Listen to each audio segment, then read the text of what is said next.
Long before she became known for her various roles in American Horror Story, Sarah Paulson was struggling to get noticed in Hollywood. This talented actress is criminally underrated, even today, and it's absolutely astonishing when you consider the magnitude of her talent. We'll talk about why she's had so much trouble breaking into the industry and what helped her finally get noticed. We'll also discuss what her life has been like and what a relationship with girlfriend Holland Taylor means to her.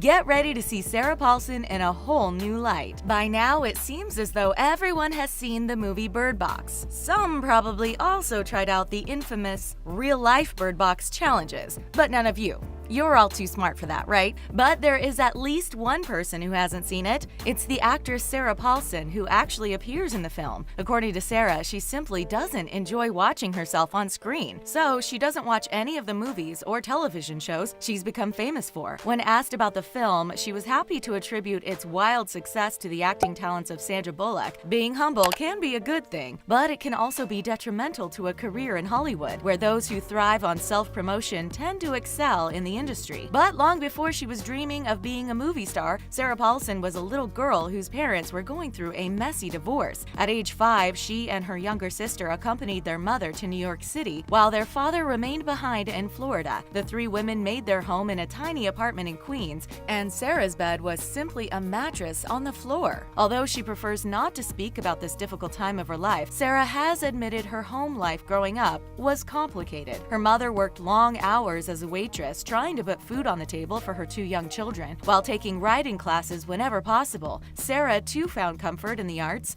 and claims she was fortunate to have English and theater teachers who were full of compassion for her. Although Sarah was young, she felt these teachers treated her with respect and helped her through a difficult time in her life. Sarah claims this helped her learn how to build rapport with people far older than herself, and she became comfortable in their presence. Despite her complicated home life, Sarah has always greatly admired her mother. With 2 young children and only being 27 years old herself, she moved to New York City where she didn't know a single person. Sarah has called her mother her hero, but notes that her father was still in her life. She would spend the school year living in the city and then head back to Florida to spend some time with her father during summer vacation. Trying to make it in show business can be exceptionally difficult, but Sarah seems to believe everything happens for a reason. While some stars achieved fame while they were remarkably young, Sarah believes she was fortunate not to be discovered too soon. As a young girl, Sarah would fantasize about becoming a movie star, but she believes if she had achieved her dream earlier, she wouldn't have truly been able to appreciate it. Learning that you have to earn what you get in life is a hard lesson, but according to Sarah, it's definitely one which is worth learning. Struggling so hard to get her career off the ground taught her the value of being prepared and the importance of commitment. She also feels her failures have taught her to appreciate and savor all of her successes in life. Although she would occasionally get work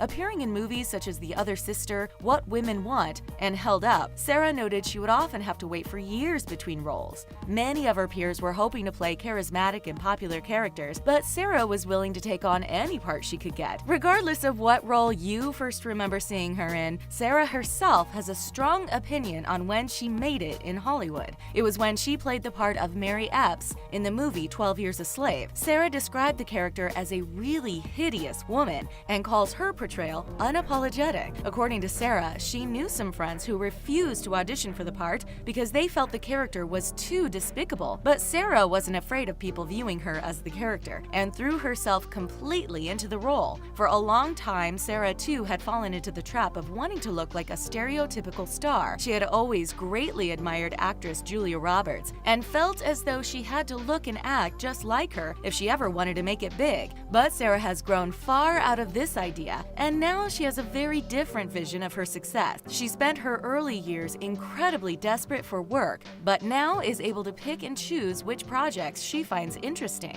This, to her, is the epitome of being successful. Sarah has compared the early days of her career to feeling like a football player on the bench, waiting to be put in. But this is definitely her season, and in addition to Bird Box, she's also had roles roles in huge movies like Ocean's 8, Glass, and The Post, and she's still not worried about playing likable characters. She claims she's interested in what makes them human and brings her trademark intensity to each part she takes on. In addition to being talented, Sarah has also been quite lucky in her life, a fact of which she is well aware. In her 20s, she visited a dermatologist about a small mole on her back, only to find out it had developed into melanoma. Sarah never imagined something like this would happen to her when she was a young girl playing in the Florida sun without any sunscreen. However, she was lucky it hadn't yet spread to any other parts of her body. If she had waited as little as 6 months before getting medical treatment, it could have been a complete disaster. Her dating life has long been the subject of speculation, which is something Sarah finds rather amusing. She believes her romantic life is the least interesting thing about her and doesn't quite understand what all the fuss is about. In her youth, she primarily dated men and was even engaged to playwright Tracy Letts for a short while. However, Sarah has always been loath to apply a label to herself when it comes to her sexuality. She feels as though proclaiming her sexuality would put pressure on her and her career, and that's something she wanted to avoid. Still, when Sarah is in love, she isn't one to hide it. For 5 years, she dated actress Cherry Jones, who was 18 years her senior. When the two split up, Cherry claimed it was completely amicable, but Sarah admitted to struggling. She said the two were still close, but were in very different places in their lives. She believes the breakup was easier for the older and more experienced Cherry, while Sarah struggled emotionally. However, the two were able to move forward as friends, with Sarah noting that breakups are inevitably very complex. To add to the heartache, Sarah claims Cherry was the first woman she was ever in a relationship with, adding that makeouts with chicks while under the influence don't count. Sarah says she fell so head over heels for Cherry so quickly, she never even paused to think of the potential consequences. Not everyone was happy about Sarah's dating life, and many wondered if it would harm her career. Sarah was cautioned that dating women could have a detrimental effect on her ability to find work, but she refused to let that factor into her decisions regarding who to date. When Sarah began dating Cherry Jones, it did raise some eyebrows, but people were even more shocked when she got together with her current partner. Sarah admits her choice of romantic partners has not been conventional and believes this is why her relationships tend to make headlines. While she was still dating Cherry, Sarah made the acquaintance of Holland Taylor at a dinner party, who is 32 years her senior.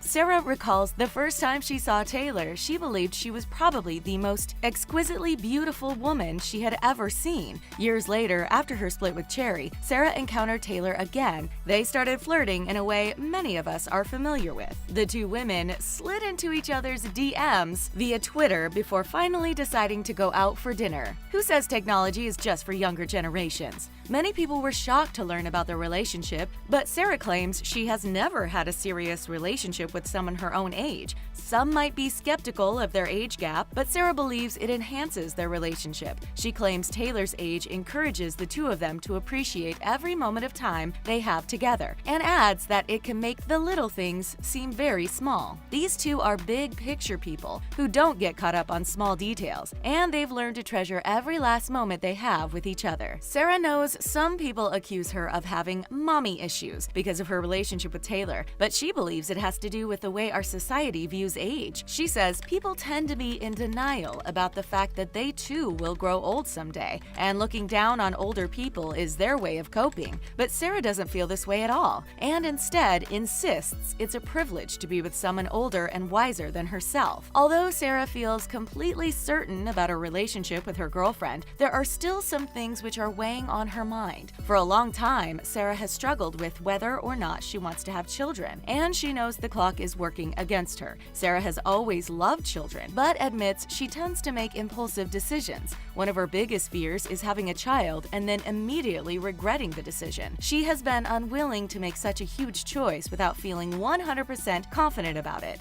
but she also fears she may regret never having children. As a compromise, Sarah has opted to have some of her eggs frozen. This means she has the option of having biological children in the future if she ever feels absolutely certain it's the right move for her. And she wants to make sure it's the right move for any potential children as well. Sarah recalls how her mother struggled and put her own dreams aside in order to care for her and her sisters. While she's grateful to her mother, she knows how difficult being a parent can be and doesn't want to take on the job if she doesn't feel she can do it well. On the topic of having kids, she stated, "I don't want to look at my child and say, 'You're the most extraordinary thing that has ever happened to be,' but also the death knell." Sarah has always known what she wanted from her professional life, aside from the brief period of time when she wanted to be Julia Roberts. She doesn't want anything which might hold her back, and admits this may be a little bit selfish of her. But Paulson doesn't believe the word selfish deserves the negative connotation that it gets, and thinks it's okay to put yourself first from time to time. In addition to the issue of children, being open about her sexuality and relationship is also something which Sarah is torn on. She doesn't want to be defined by who she chooses to love, but she believes visibility is an important topic.